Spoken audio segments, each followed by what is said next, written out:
ನಮಸ್ಕಾರ ಸ್ನೇಹಿತರೆ, ಕ್ವಿಕ್ ಫ್ಲಿಕ್ಸ್ಗೆ ಸ್ವಾಗತ.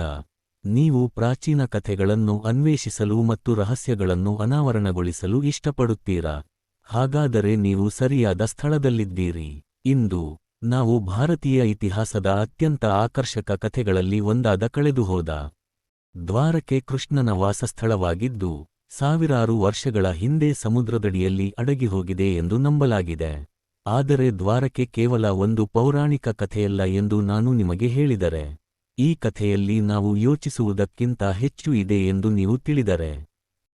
ಈ ವಿಡಿಯೋದಲ್ಲಿ ನಾವು ದ್ವಾರಕೆಯ ರಹಸ್ಯಗಳನ್ನು ಅನ್ವೇಷಿಸುತ್ತೇವೆ, ನೀವು ತಿಳಿಯದ ವಿಷಯಗಳನ್ನು ಬಹಿರಂಗಪಡಿಸುತ್ತೇವೆ ಮತ್ತು ಕೆಲವು ಆಶ್ಚರ್ಯಕರ ತತ್ವಗಳನ್ನು ಚರ್ಚಿಸುತ್ತೇವೆ. ಕೊನೆಯವರೆಗೆ ನಮ್ಮೊಂದಿಗೆ ಇರಿ, ಏಕೆಂದರೆ ನಾವು ಕೆಲವು ಅತ್ಯಂತ ಆಸಕ್ತಿಕರ ರಹಸ್ಯಗಳನ್ನು ಅನಾವರಣಗೊಳಿಸುತ್ತಿದ್ದೇವೆ. ದ್ವಾರಕೆಯ ಪೌರಾಣಿಕ ಕಥೆ. ದ್ವಾರಕೆ ಮಹಾಭಾರತ ಮತ್ತು ಇತರ ಹಳೆಯ ಪಠ್ಯಗಳಲ್ಲಿ ಉಲ್ಲೇಖಿಸಲಾಗಿದೆ. ಕೃಷ್ಣನು ಸ್ವತಃ ದ್ವಾರಕೆಯನ್ನು ನಿರ್ಮಿಸಿದನು ಎಂದು ಹೇಳಲಾಗುತ್ತದೆ. ಅದನ್ನು ಅರಮನೆಗಳು ಮತ್ತು ದೊಡ್ಡ ಕಟ್ಟಡಗಳೊಂದಿಗೆ ಅದ್ಭುತ ನಗರವನ್ನಾಗಿ ಮಾಡಿದೆ. ಆದರೆ ಈ ಮಹಾನ್ ನಗರಕ್ಕೆ ಏನಾಯಿತು? ಪ್ರಾಚೀನ ಪಠ್ಯಗಳ ಪ್ರಕಾರ, ಕೃಷ್ಣನ ಮರಣದ ನಂತರ ದ್ವಾರಕೆ ಸಮುದ್ರದಲ್ಲಿ ಅಡಗಿಹೋಯಿತು. ಆದರೆ ನಿಮಗೆ ಆಶ್ಚರ್ಯವಾಗಬಹುದಾದ ವಿಷಯವೇನೆಂದರೆ, ವಿಜ್ಞಾನಿಗಳು ದ್ವಾರಕೆಯ ಕೆಲವು ಭಾಗಗಳು ಕ್ರಿಸ್ತ ಪೂರ್ವ 1500ರಲ್ಲಿ ಸಮುದ್ರದಡಿಯಲ್ಲಿ ಅಡಗಿಹೋದವು ಎಂದು ನಂಬುತ್ತಾರೆ. ಇದು ಕೃಷ್ಣನ ಕಾಲದ ಹಿಂದಿನದು. ದ್ವಾರಕೆ ನಿಜವಾದ ನಗರವಾಗಿರಬಹುದೇ? ಇದು ಕಾಲಕ್ಕೆ ಕಳೆದುಹೋಗಿದೆಯೇ? ನಾವು ತಿಳಿದುಕೊಳ್ಳೋಣ. ಪುರಾತತ್ವ ಸಾಕ್ಷ್ಯಗಳು. 2001ರಲ್ಲಿ ಸಮುದ್ರದಡಿಯಲ್ಲಿ ಪುರಾತತ್ವಶಾಸ್ತ್ರಜ್ಞರು ದ್ವಾರಕೆಯ ಸಮೀಪದ ಸಮುದ್ರದಡಿಯಲ್ಲಿ ಪ್ರಾಚೀನ ನಗರದ ಅವಶೇಷಗಳನ್ನು ಕಂಡುಹಿಡಿದರು. ಈ ಅವಶೇಷಗಳಲ್ಲಿ ದೊಡ್ಡ ಕಲ್ಲಿನ ಗೋಡೆಗಳು, ಸ್ತಂಭಗಳು ಮತ್ತು ರಸ್ತೆಗಳು ಸೇರಿವೆ. ಈ ಕಂಡುಹಿಡಿಕೆಯನ್ನು ಹಲವಾರು ಪ್ರಶ್ನೆಗಳನ್ನು ಎಬ್ಬಿಸಿದೆ. ಇವು ಕೃಷ್ಣನ ದ್ವಾರಕೆಯ ಅವಶೇಷಗಳಾಗಿರಬಹುದೇ? ಇನ್ನೂ ಆಸಕ್ತಿಕರವಾದ ವಿಷಯವೆಂದರೆ, ಸಮುದ್ರದಡಿಯಲ್ಲಿ ಕಂಡುಬಂದ ರಚನೆಗಳು ಸುಮಾರು 9000 ವರ್ಷಗಳ ಹಿಂದಿನವು. ಇದು ಕೃಷ್ಣನ ಕಾಲದ ಹಿಂದಿನದು. ಈ ಅವಶೇಷಗಳು ನಗರವು ಒಮ್ಮೆ ವ್ಯಾಪಾರದ ದೊಡ್ಡ ಕೇಂದ್ರವಾಗಿತ್ತು ಮತ್ತು ಬಂದರು ಆಗಿರಬಹುದೆಂದು ತೋರಿಸುತ್ತವೆ.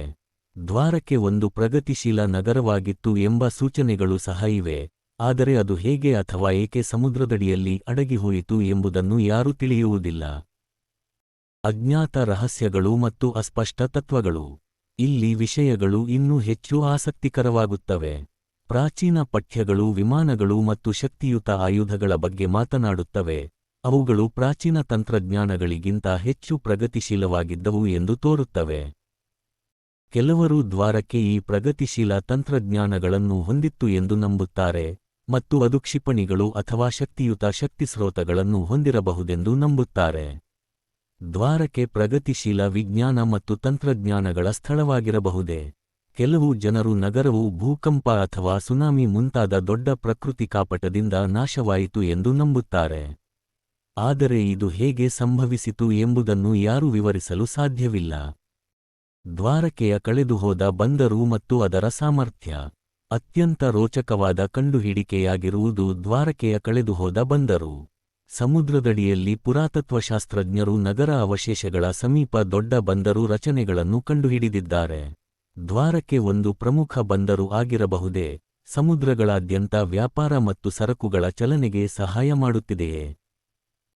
ಅರೇಬಿಯನ್ ಸಮುದ್ರದಲ್ಲಿ ಈ ರಚನೆಗಳ ಕಂಡುಹಿಡಿಕೆಯಾಗಿರುವುದು ದ್ವಾರಕೆ ಒಮ್ಮೆ ಶಕ್ತಿಯುತ ಸಮುದ್ರಪಥ ನಗರವಾಗಿತ್ತು ಎಂಬುದನ್ನು ಸೂಚಿಸುತ್ತದೆ. ಆದರೆ ಇದನ್ನು ಹೆಚ್ಚು ಅಧ್ಯಯನ ಮಾಡಲಾಗಿಲ್ಲವೇ? ಇನ್ನೂ ಸಮುದ್ರದಡಿಯಲ್ಲಿ ಅಡಗಿರುವ ರಹಸ್ಯಗಳು ಏನಾಗಿರಬಹುದು? ದ್ವಾರಕೆಯ ಅಡಗಿಹೋದ ಸಿಟೀಸ್ ಅನ್ಟೋಲ್ಡ್ ಸ್ಟೋರಿ. ಕೊನೆಗೆ, ದ್ವಾರಕೆ ಹೇಗೆ ಅಡಗಿಹೋಯಿತು ಎಂಬುದನ್ನು ಯೋಚಿಸೋಣ. ಇದು ಉದ್ದೇಶಪೂರ್ವಕವಾಗಿ ನಾಶವಾಗಿತ್ತೇ? ದ್ವಾರಕೆಯ ಆಡಳಿತಗಾರರು ನಗರವು ಒಂದು ದಿನ ಕಳೆದು ಹೋಗುತ್ತದೆ ಎಂದು ತಿಳಿದಿದ್ದರು ಎಂದು ಕೆಲವು ಜನರು ನಂಬುತ್ತಾರೆ, ಆದ್ದರಿಂದ ಅವರು ಅದರ ರಹಸ್ಯಗಳನ್ನು ಅಡಗಿಸಿರಬಹುದು ಅಥವಾ ಅದು ಮರೆತು ಹೋಗಲು ಖಚಿತಪಡಿಸಿರಬಹುದು. ನಗರದ ಪತನದ ಬಗ್ಗೆ ಹೆಚ್ಚು ವಿವರಿಸುವ ಅಡಗಿರುವ ಕೋಣೆಗಳು ಅಥವಾ ವಿಶೇಷ ಶಿಲಾಶಾಸನಗಳು ಇರಬಹುದೇ? ಈಗ ಯಾರಿಗೂ ಖಚಿತವಾಗಿ ತಿಳಿದಿಲ್ಲ. ದ್ವಾರಕೆಯ ಸಂಪೂರ್ಣ ಕಥೆ ಇನ್ನೂ ಅಲ್ಲಿ ಇರಬಹುದು, ಅನಾವರಣಗೊಳ್ಳಲು ಕಾಯುತ್ತಿದೆ. ಕನ್ಕ್ಲೂಷನ್. ದ್ವಾರಕೆಯ ಕಥೆ ಕೇವಲ ಒಂದು ಪೌರಾಣಿಕ ಕಥೆಯಲ್ಲ. ಇದು ಇತಿಹಾಸಕಾರರು ಮತ್ತು ಪುರಾತತ್ವಶಾಸ್ತ್ರಜ್ಞರನ್ನು ಇನ್ನೂ ಆಕರ್ಷಿಸುತ್ತಿರುವ ರಹಸ್ಯವಾಗಿದೆ. ಅದರ ಸಾಧ್ಯತೆಯ ಪ್ರಗತಿಶೀಲ ತಂತ್ರಜ್ಞಾನದಿಂದ ಅದರ ರಹಸ್ಯಮಯ ಅಡಗಿ ಹೋಗುವವರೆಗೆ ಕೃಷ್ಣನ ನಗರವು ಅನೇಕ ರಹಸ್ಯಗಳನ್ನು ಹೊಂದಿದೆ, ನಾವು ಸಂಪೂರ್ಣವಾಗಿ ಅರ್ಥಮಾಡಿಕೊಳ್ಳಲು ಸಾಧ್ಯವಿಲ್ಲ. ನೀವು ಈ ವಿಡಿಯೋವನ್ನು ಆನಂದಿಸಿದ್ದರೆ ಮತ್ತು ಇಂತಹ ಇನ್ನಷ್ಟು ವಿಷಯಗಳನ್ನು ನೋಡಲು ಇಚ್ಛಿಸುತ್ತಿದ್ದರೆ, ಲೈಕ್, ಸಬ್ಸ್ಕ್ರೈಬ್ ಮತ್ತು ನೋಟಿಫಿಕೇಷನ್ಗಾಗಿ ಬೆಲ್ ಐಕಾನ್ ಅನ್ನು ಒತ್ತುವುದು ಮರೆತಿರಬೇಡಿ. ವೀಕ್ಷಿಸಿದಕ್ಕಾಗಿ ಧನ್ಯವಾದಗಳು ಮತ್ತು ಕ್ವಿಕ್ ಫ್ಲಿಕ್ಸ್ನಲ್ಲಿ ಇನ್ನಷ್ಟು ಅದ್ಭುತ ಕಥೆಗಳಿಗೆ ತಯಾರಾಗಿರಿ.